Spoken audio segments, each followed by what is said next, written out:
Hi everyone, this is Q, and I want to welcome you all back to my channel. It's been a while since I have posted something here, but life and all like that. I want to say thank you to everyone that has subscribed to my channel, and thank you to those who are Vibers. Thank you, thank you, thank you for being here.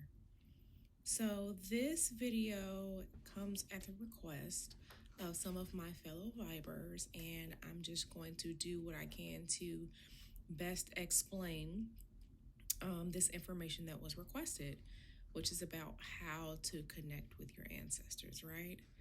So without further ado, let's get into it. So believe it or not, your ancestors are always connected to you and you to them. And for the most part, many of them are always communicating with you, but you don't know it because you don't understand how they communicate with you, what that communication means, and whether or not it's important. We often receive a lot of messages from the spirit world, from the natural world throughout the day, but with most people not exercising their psychic muscle, everything just it disappears into the fog of everyday life, right? So yeah. Now, connecting with your ancestors is easy. The easiest way to do it is just to simply talk to them. Yes, speak out loud to them, just as if they were a group of people that you're talking to in a room with you. They hear you, okay? But when they respond, you probably don't know that they're responding to you or helping you because your psychic muscle, your specific gift to understand and discern isn't strong enough. You haven't worked it out. So if you're very, very new to this, I'll say try this. All right, so try sitting alone in a room, a comfortable area. Place your feet flat on the floor and center yourself. Quiet your mind down. And when you are ready, speak to your ancestors saying something like this. Hi, ancestors. I'm Q, your descendant and blood of your blood. I'm here to say hi, and I want to get to know those of you that I don't know better, and I want to build a relationship with you. I ask that only the ancestors who love me and wish to help me talk to me and communicate with me in ways that I can understand. Thank you. So you can say something very simple like that. And once you do that, you are opening the door, giving them the go-ahead to really, really do their best to make their presence known in your life. But again, like I said, you have to start developing your psychic muscle. And notice that I said, quote, I ask that only the ancestors who love me and wish to help me talk to me and communicate with me in ways that I understand. Because when you say that, you're asking for those who want to help you and who truly love you to come into your life. Because believe it or not, some of our ancestors, some of our blood relatives that passed on didn't like us. They were terrible people. And you don't want them coming in to interfere with your life. So that's why you ask for the ancestors who love you and care about you to come into your life. And you also ask for them to communicate to you in ways that you can understand. Because like I said, they may have been sending you messages before, but if you don't understand it and you can't take that and turn it into information that you can discern and do something with, then it doesn't matter, right? So make sure that you say, communicate with me in ways that you understand. If you are really good at understanding your dreams, ask for them to communicate with you in your dreams. If you're good with signs, omens, and other things like that, ask for them to communicate with you that way. And make sure that you are wanting to build a relationship with them. I noticed that a lot of people call upon their ancestors and help from their ancestors when they're in a bind, right? You don't do that to your friends. You don't do that to people who love you. You have a relationship with them. And no one likes to be used, even spirits and those in the spirit world. So make sure that you are wanting to build a true relationship with them, because like I said, it's tacky when you just want to use people and just use spirits for help, but you don't want to have a relationship with them. Okay, so now that you have reached out to them, it is up to you to figure out what ancestor is talking to you and how they are talking to you, right? It's going to be up to you to learn how they speak to you. And that can come in various forms. Did they send that bird to you this morning on your patio? Did they show up to you in your dreams? Did you out of nowhere get a taste for food that you don't normally eat? Did you start thinking about a place that you've never visited, or start seeing a name that isn't part of your daily routine? They'll start to communicate with you, or you'll start to notice that communication in ways like that. Okay. So now that you've reached out to your ancestors, don't be surprised if now you have to start doing family research and talking to members in your family to find out more about, family members that may have passed on before you were born, family members in your family tree, where different family members come from, because all of these are going to be clues into building that connection and finding out who's talking to you, right? Finding out what was, the aunt that passed before you born, what was her favorite food, what was her favorite color, this brother or sister that you may have lost, all of these different traits and characteristics about ancestors and those people in your bloodline. You just may start becoming the family detective, because like I said, you want to reach out to them and build a relationship with you, and they're giving you clues, but you have to figure out what it means. Okay, so once you build a good relationship with your ancestors, they may start asking you for things, right? We hear about ancestor altars all the time. And this is where an ancestor altar would be helpful, because when they start asking you for things, asking you for food, asking you for perfume, asking you for cigarettes, asking you for sweets, asking you for liquor, wine, asking you,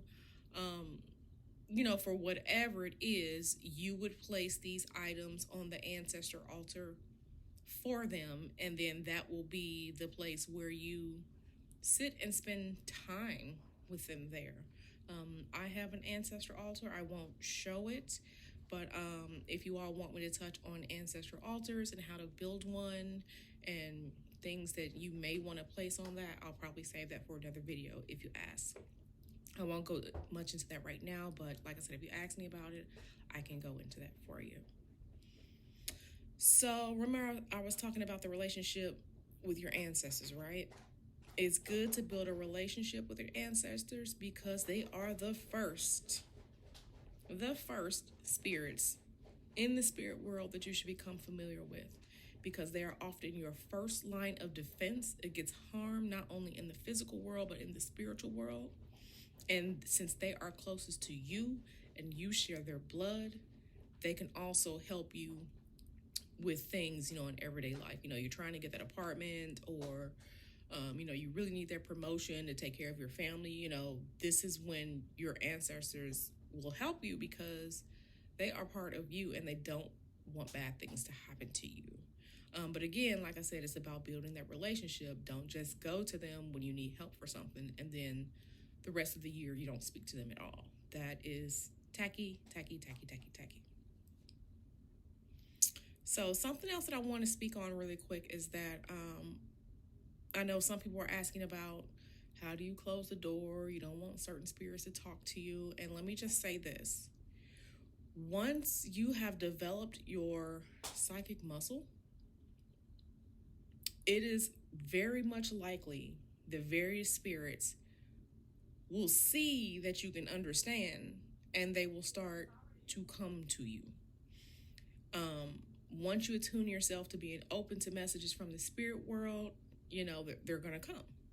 They're going to come. So it's going to be up to you to develop forms of protection, work protection into your lifestyle, because this is a lifestyle now. This isn't something you turn on and off like a light switch.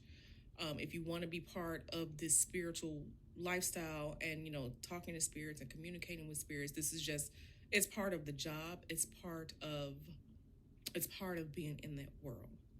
So once you attune yourself to being open to messages from the spirit world, I won't say turning it off is hard to do, but remember that you asked for it. And please don't treat it as a novelty. You have to decide whether or not you want to open yourself to the world of spirit communication. And you have to be okay with various spirits getting your attention in many ways. Especially if you are someone who constantly asks the spirit world for help, and then they give you the help, but you don't want to do it. Now you're pissing them off, which can lead to further communications from them, and it may be in ways that you do not like.